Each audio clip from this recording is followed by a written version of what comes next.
Welcome to Module 3, where we review the first section of the Lap G, in which you dialogue with the grade level building or district team to determine ratings and evidence for the ratings. This should feel like an informal conversation while you facilitate critical questions and document responses.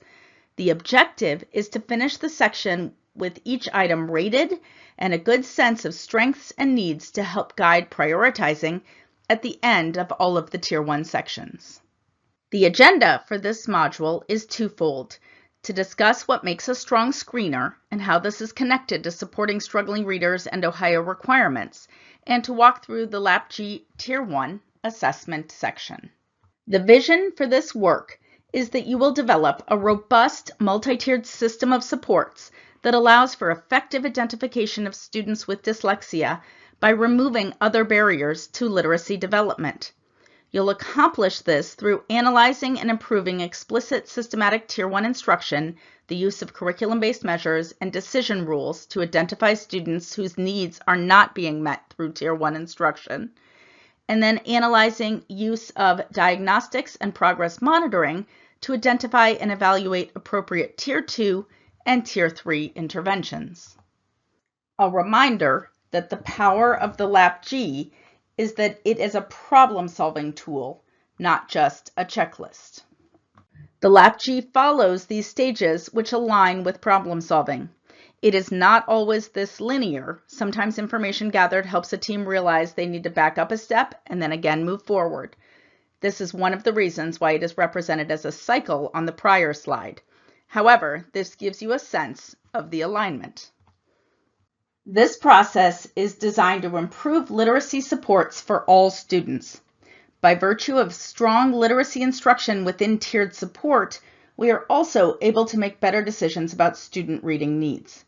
In particular, you can see here in the first two bullets what is in place for all students.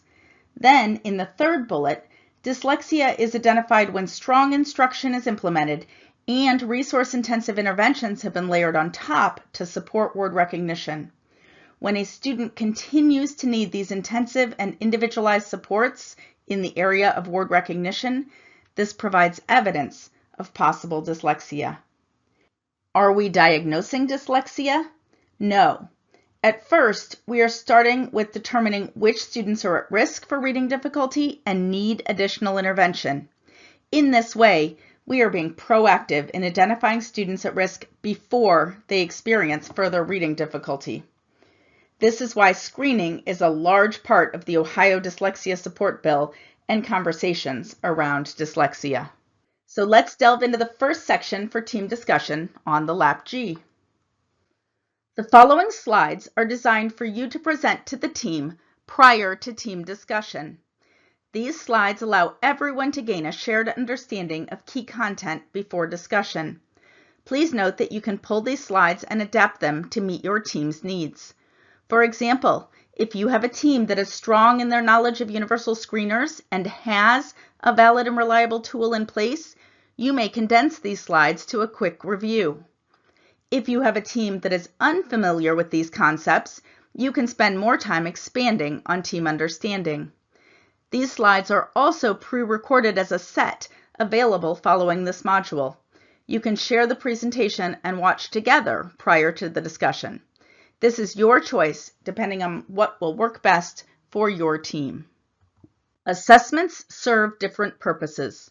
Understanding where they fit in an MTSS system is important. Screening is designed to help us answer the question, is the student at risk for later reading difficulties? Formal and informal diagnostics are then used to determine what specific instruction the student needs and what are the specific areas of strength and weakness. And finally, once an intervention is put in place, progress monitoring is used to answer the question, is the student making adequate progress in the intervention?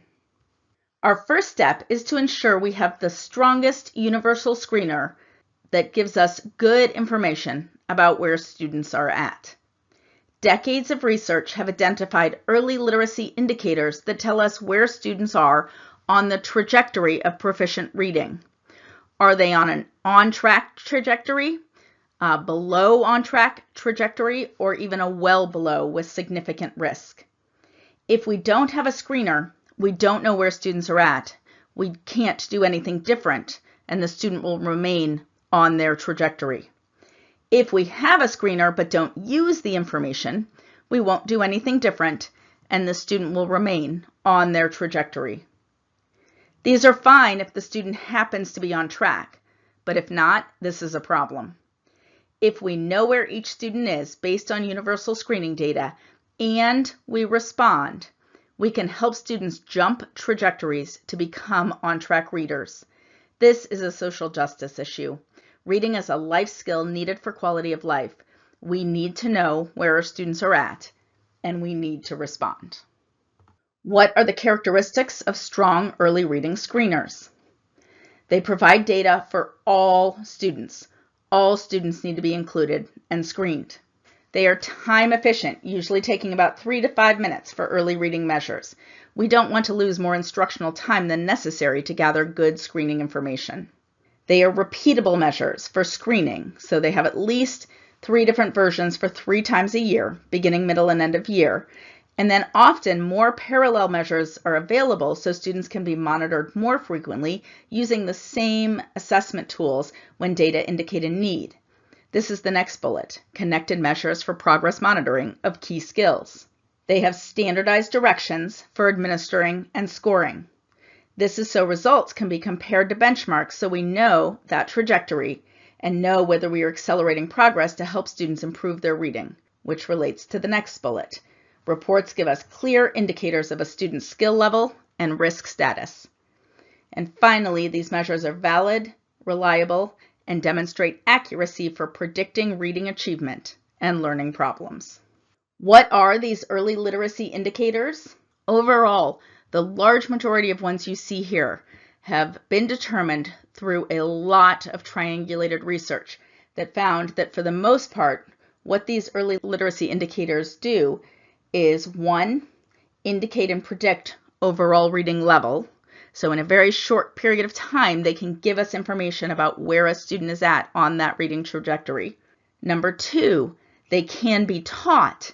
And number 3, when we teach them, reading improves. This is true for all of the measures listed here, except letter naming fluency. So for all of the others, phoneme awareness, letter sounds association, word identification, oral reading fluency, the comprehension measures with Mays, all of these are indicators and predictors of overall reading. They can be taught, and when we teach them, reading improves. And we can gather information about these indicators in a very efficient and effective manner. The one exception to this here is letter naming fluency. Note that letter naming fluency continues to be included as a screener because even though we do not need to know the letter names to read, this measure continues to be a strong predictor of reading risk. So it's important to know. Ideally, screening is what allows us to know who is struggling, not due to an instructional mismatch, but due to needing extra support in skill development. Screeners help us to know how our Tier 1 is functioning for all students. Tier 1 instruction includes high-quality research-based reading instruction, including small group differentiation, provided to all students. You can see here all students are included in Tier 1. Screening gives us information on who might need more by flagging students who are not on track, not on that proficient reading trajectory. Tier 2 instruction is characterized by additional research-based instruction provided to students who are at risk for reading failure or who demonstrate reading difficulties. This instruction is provided in addition to Tier 1 instruction in a smaller group. So you can see some of those students who were in Tier 1 instruction are also then included in Tier 2 instruction, indicated here by the bolded 1 and 2 for the students. And finally, Tier 3 instruction is more intensive level of research-based instruction than provided in Tier 2 and is given only to struggling students who need more intensive instruction than what is provided in Tier 2. This instruction is provided in addition to Tier 1 instruction. The description of Tier 3 instruction makes no presumption about whether the instruction is delivered as a general or special education service. Increasing intensity is characterized by adjusting factors based on the data to target a student's needs. This might include, but is not limited to, changes in group size, frequency, duration, changes to the instructional principles included in the instruction, or changes to the type of feedback provided. Note that we collect progress monitoring data to make sure we are accelerating growth.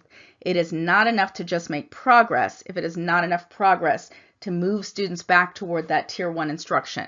So changing that trajectory toward more efficient, proficient reading. So as a reminder, screening data gives us the initial information to which we can respond. And what we do with that information helps us to determine student success.